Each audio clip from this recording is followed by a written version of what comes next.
பெரம்பூர்ல வெற்றியை விஜய் உறுதி செய்திருக்கிறார். தாவேக தலைவர் விஜய் வெற்றியை உறுதி செய்திருக்கிறார். 42,000க்கும் கூடுதலான வாக்குகள் வித்தியாசத்திலேயே அவர் முன்னிலை பெற்று வருகிறார்.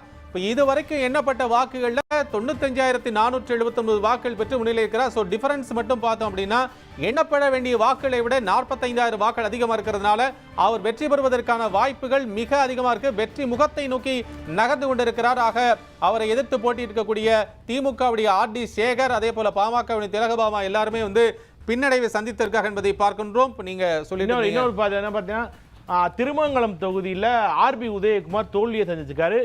சேடப்பட்டி முத்தையாவுடைய மகன் மணிமாறன் முதல் முறையா வெற்றியை பதிவு செஞ்சார். கடைசியா 2021 2014 திருமங்கலம் தோல்வி அடைஞ்சாரு. 2011 திருப்பரங்குன்றம் தோல்வி அடைஞ்சாரு. தொடர்ச்சியா ஹாட்ரிக் தோல்வி அடைஞ்ச மணிமாறன் தற்போது முதல் முறையாக வெற்றியை பதிவு செஞ்சிருக்காரு. என்னன்னா ஏற்கனவே அவர் இருந்திருந்த கட்சிகளின் சார்பாக அவருக்கு பிரதிநிதித்துவம் கிடைச்சப்படும் கூட அவருக்கு சட்டமன்றத்துக்குள் நுழைவதற்கான வாய்ப்பு கிடைக்கல. ஆனா இந்த முறை அவருக்கு வாய்ப்பு கிடைச்சிருக்குங்கிறத, அதாவது 2021 அவர் வெற்றி பெற்றா அமைச்சராக இருப்பாரு. மூர்த்திக்கு அந்த வாய்ப்பு மறுக்கப்பட்டு பிடிஆருக்கும் மணிமாறனும் கொடுத்திருப்பாங்க. ஆனா அந்த முறை வெற்றி பெற முடியல. இந்த முறை வெற்றி பெற்றிருக்காரு. ஆனா தலைமை அங்கு வெற்றி பெற முடியவில்லை. அதே போல சென்னை சேப்பாக்கம் திருவல்லிக்கேணி தேதியில் உதயநிதி ஸ்டாலின் அவர்கள் வெற்றி முகத்தை நோக்கி சென்று கொண்டிருக்கிறார். ஒருபுறம் குளத்தூர்ல திமுக தலைவர் ஸ்டாலின் அவர்கள் தோல்வி அடைந்திருந்தாலும் வெற்றியை உறுதி செய்திருக்கிறார் சேப்பாக்கம் திருவல்லிக்கேணி தொகுதியில் துணை முதலமைச்சர் உதயநிதி ஸ்டாலின். சார் வெங்கடேசன், அதாவது இந்த அரவிந்த் கெஜ்ரிவாலும் இந்த மாதிரி குறைந்த நாட்கள் ஆட்சியை பிடிச்சாரு. ஆனா அதுக்கப்புறம் அவருடைய அரசியல் நீர்த்து போயிடுச்சு. ஒரு பெரிய வெற்றியாவே போக முடியல. அது மாதிரி விஜயுடைய அரசியல் அடுத்த கட்டத்தை நோக்கி நகருமா இல்லை நீர்த்து போகுமா? இப்போ நீங்கள் அரவிந்த் கெஜ்ரிவாலும் விஜய் எடுத்தீங்கன்னா நிறைய வித்தியாசங்கள் இருக்கு. ஏன்னா அரவிந்த் கெஜ்ரிவால் பண்பட்ட படித்த ஒரு இளைஞர். விஜய் அவர்கள் மக்கள் மனதை வென்றிய ஒரு தலைவர். ரெண்டாவது அரசியலுக்கு முன்னாடி அரவிந்த் கெஜ்ரிவால் சில டெஸ்ட்லாம் எடுத்துட்டு தான் வந்தார். சும்மாலாம் டைரக்டா வரல. அவர் பெரிய பேக்கப் இருந்தது. அண்ணாதார கூடவே இருந்தார். மது ஒழிப்புக்கான பிரச்சாரங்களை பண்ணாரு. மகசேச விருதுகள் பெற்றவர். மத்திய அரசியல் பணிபுரிந்தவர். கிரவுண்ட் ஒர்க்லாம் எல்லாம் தெரிஞ்சு அன்னைக்கு இருக்கக்கூடிய காங்கிரஸை வீழ்த்தி திருப்பி காங்கிரஸோடைய கூட்டணி வைத்து ஆட்சி அமைத்து திருப்பி காங்கிரஸ் விட்டு வெளியே மறுபடியும் தனிச்சு நின்று ஆட்சி பிடிச்சார். இது எப்படின்னா டெல்லி மாதிரி யூனியன் பிரதேசத்தில் சாத்தியம், பஞ்சாப் மாதிரி யூனியன் பிரதேசத்தில் சாத்தியம். அதை தாண்டி வெளியில் எங்குமே அவங்களால வளர முடியல. ஏன்னா கட்சியை கொண்டு போய் சேர்க்கணும்னா ஒட்டுமொத்த இந்தியாவில் அதற்கான பிரதிநிதிகள் இருக்கணும். இப்போ நீங்கள் இங்கே எடுத்துக்கோங்க. இப்போ கூட நான் இதை எப்படி எடுத்துக்கிறேன்னா, நான் இப்போ நிறைய டிவியில் பேசிட்டு தான் வரேன்.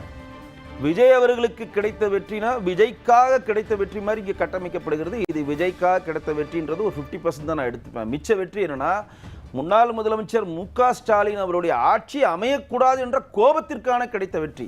வெறுப்பு அரசியல் தான். இப்ப விஜய் வெற்றி பெற்றிருந்தாருன்னா, ஒரு ஸ்வைப்பா இருந்தாருன்னா, அதே புதுச்சேரியில ஒரு ஸ்வைப்பா இருக்கணுமே.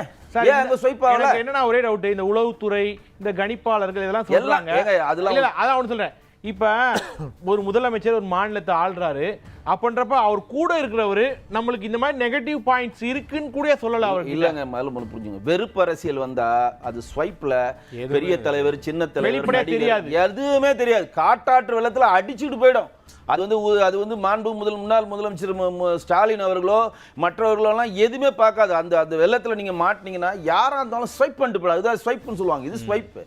ஆனால் அதற்கான சுனாமி தான், பேரலை தான் இது. ஆனா அதுக்கு என்னன்னா, அந்த பேரலையில ஒரு தடுப்பை கொஞ்சம் திமுக போட்டிருக்கிறது. அந்த பேரலையில ஒரு தடுப்பை அதிமுக அஇஅதிமுகவுடைய கோர் ஓட்டர்ஸான ஓட்ஸ் அவர்களுக்கு இருக்கு.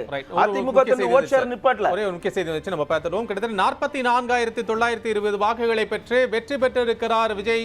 பெரம்பூர் தொகுதியில் முதல் வெற்றியை தாவேகா தான் அறிவித்தது. ஸ்ரீநாத் வெற்றி பெற்ற வேட்பாளராக அறிவிக்கப்பட்டார். ஆனால் தாவேகாவுடைய தலைவர் வெற்றி பெற்றதாக அறிவிப்பு வெளியாகவில்லை. இப்போது அந்த அறிவிப்பு வெளியாகி இருக்கிறது. மதுரை வடக்கு தொகுதியிலும் தாவேகா வெற்றி பெற்றிருப்பதாக அறிவிப்பு வெளியாகி இருக்கிறது.